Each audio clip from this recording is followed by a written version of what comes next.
Here I was thinking that the next time we'd be talking about the FBI's raid of Mar-a-Lago, it would end up being Trump getting indicted with something. You know they're going to be trying to push for it and as hard as they can, and they think that they definitely have something on him, but lo and behold, that judge down there, I don't know, hopefully they got pretty good security detail, but they've unsealed more portions of the search warrant affidavit.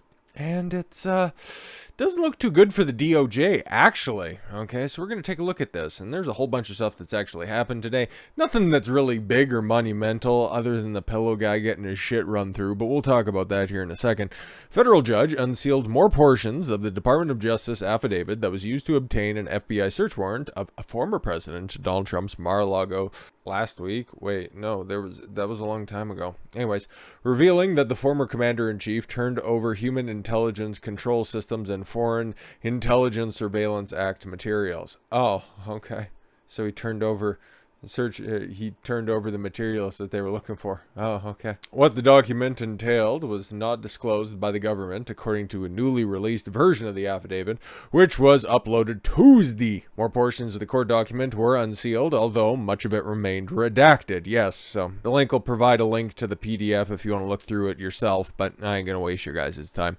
In the copy of the document released on Friday, an FBI agent whose name was withheld said that they observed markings reflecting the following complements of dissemination controls: HCS, Human Intelligence Control Systems, FISA, ORCON, originated controlled, NORFON, not for release to foreign nationals, or SI, Special Intelligence. Earlier this year, the DOJ investigations, which triggered by the referral from the National Archives and the Records Administration, which were asserted it found classified records when Trump transferred records to the agency in January. Several of the documents also contained what appears to be Trump's handwritten notes that they aren't going to be giving back, which is kind of retarded. So now we're just moving along to the special master, which is ultimately going to be appointed. They're just trying to parse out who it's going to be at the end of the day.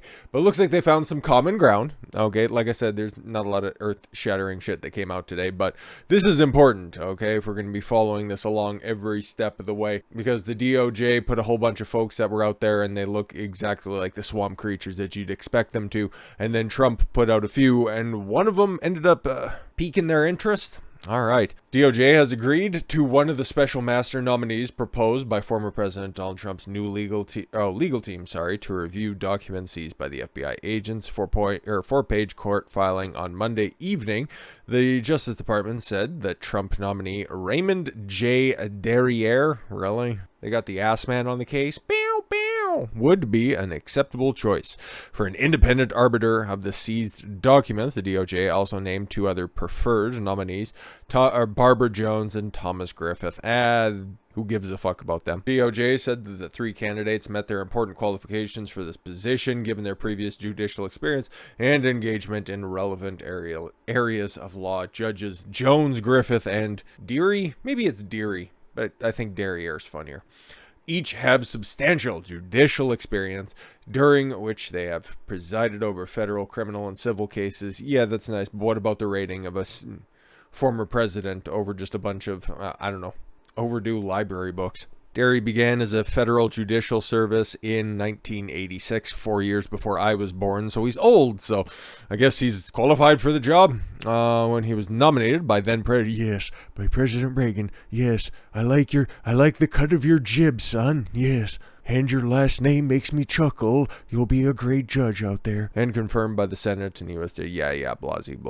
So yeah, they just go back and forth between the rest of them. And it's like, no, we don't want them, or no, we don't want them. But at the end of it, it's not known when Cannon will make her decision on the special master. When that will be, who knows? Didn't know any more from the search warrant affidavit would be coming out. Didn't know that they would be bantying this stuff back and forth, kind of in a similar position as, yes, the MyPillow guy. Gotta get to fucking break out all of the old impersonations. Hi, I'm Mike Lindell from MyPillow, and the FBI came and raided my home. They wanted to get the materials that I use for my special fill that I use in MyPillow. It's machine washable, and now the FBI can get a wonderful night's sleep.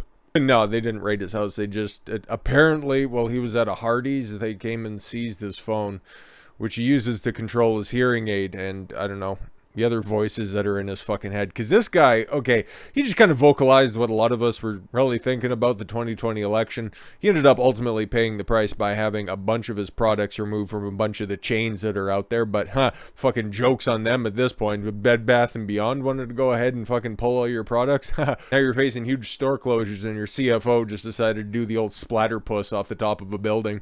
Sucks to suck, I guess. MyPillow CEO Mike Lindell on Tuesday revealed that the FBI seized his phone earlier in the day when he was at a Hardee's drive-thru in Matanko, Minnesota. That's where I'm from. That's where I live.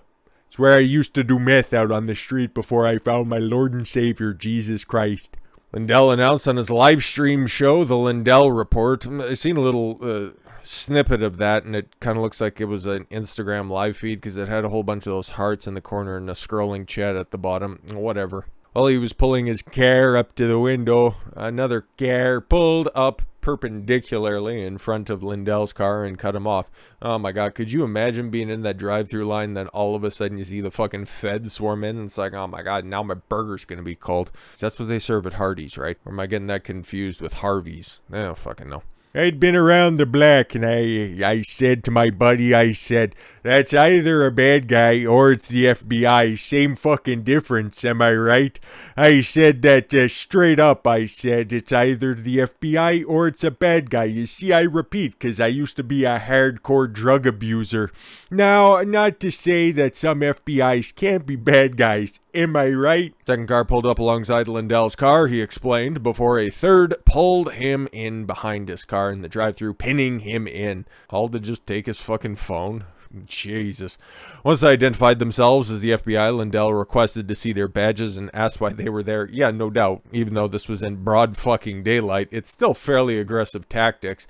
I would imagine, he is kind of a man of God after all, and he does have a certain respect for the federal government.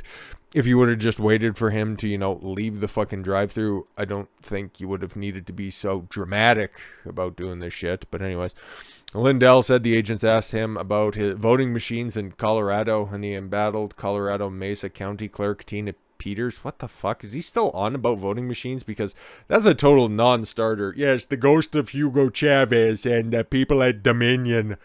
I think the clue is in the name, guys. If you would just get off that shit for a hot fucking second, there's other things we could discuss, but no. He went down that fucking rabbit hole, and yeah, just trust the plan, right, guys? If he would have stopped doing that, that would have been fine, but, hey, man, still, it's like, why is the FBI of all people, going after Mike Lindell? Why? Because he's a Trump supporter, and guess what? It's open fucking season at this point.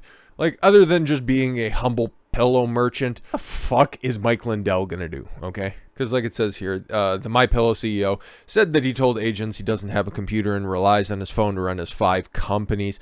He also said on his show that his hearing device is connecting to his phone. No, then we still need it, okay? Because, again, this is very serious business, okay? This is FBI investigation. We take things super fucking serious. Unfucking believable. Like, on one hand, it's ludicrous to begin with, okay? But then you start to realize, you just take a step back for a second, and it's like, well, outside of just some guy who's super fucking patriotic, who loves America and hates the state that he's in, maybe he's a little bit more flamboyant with his speech when it comes to really addressing certain things. Sure, he ends up getting, pulled into some dumb conspiracy theories that start with a singular letter and then it's just ran by some fucking Filipino pig farmers or whatever the fuck that stupid shit was from. But no, because he decided to poke his head up and differentiate himself from the rest of the people that are out there. Now the FBI is coming and interrupting his Hardee's fucking fast food order. So instead of getting mad at the system, let's just be like Alex Stein. And we got a couple of clips here because this motherfucker's funny as shit. Instead of complaining about the system, go down there and have a word with some of your elected officials. Like what he did with Dan Crenshaw. Now way back in the cut when he first got a whole bunch of heat. This is Alex Stein, by the way. Okay. That was when he went down to a conservative conference. It might have been CPAC in Houston.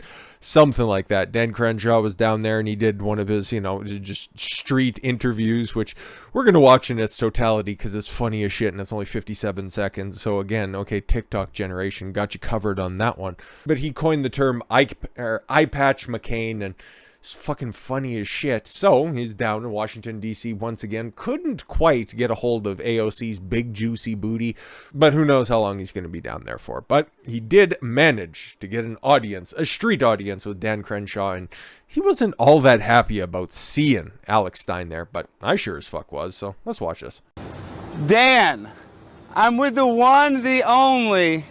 I've run into the man. The one, the only, Dan Crenshaw, Eyepatch McCain. But Dan, why are you retweeting Dave Portnoy saying he wants me to fail?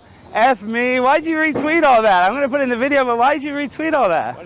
Oh, because he's a miserable little man. Thank Alex. I know, but why don't you like me? We're both from Texas. I can help you out. You're just not America first. You're a globalist. You're giving more money to Ukraine. You assaulted a 65-year-old woman. I didn't touch you. You're such a liar. We have it on tape. See, this guy's still lying. Eyepatch McCain's out here still lying. You're so full of it, dude. That's why you're gonna lose, dude. I know you don't know. You don't think that. It's gonna happen, guys. This guy's a traitor. Are you an adult? You're a globalist. Yeah, I'm an adult calling you out.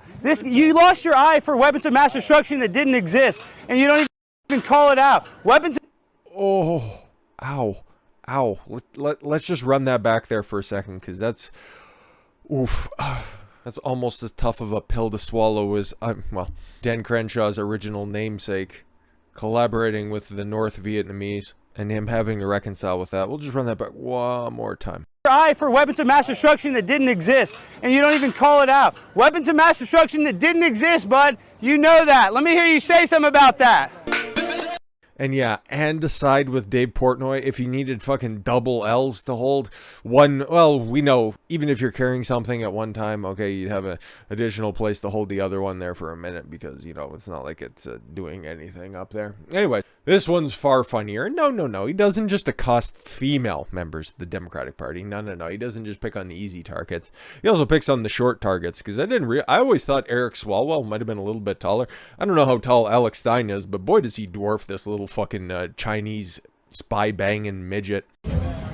Eric, is this Feng Feng the Chinese spy, Eric? Remember when you slept with that Chinese spy, Eric? Why don't you ever talk about that, Feng Feng? Now, I want you to watch for something, okay? Because he's going to get very inflammatory and fucking hilarious, okay, in his questioning here. But you're also going to... You can even see it right now. Like, Swalwell's trying so hard not to crack a smile because, well, Alex Stein is fucking funny and Eric Swalwell is corrupt as shit. Remember you're banging Feng Feng? Did she give you anal? People are saying that she gave you an insertion. Is that true?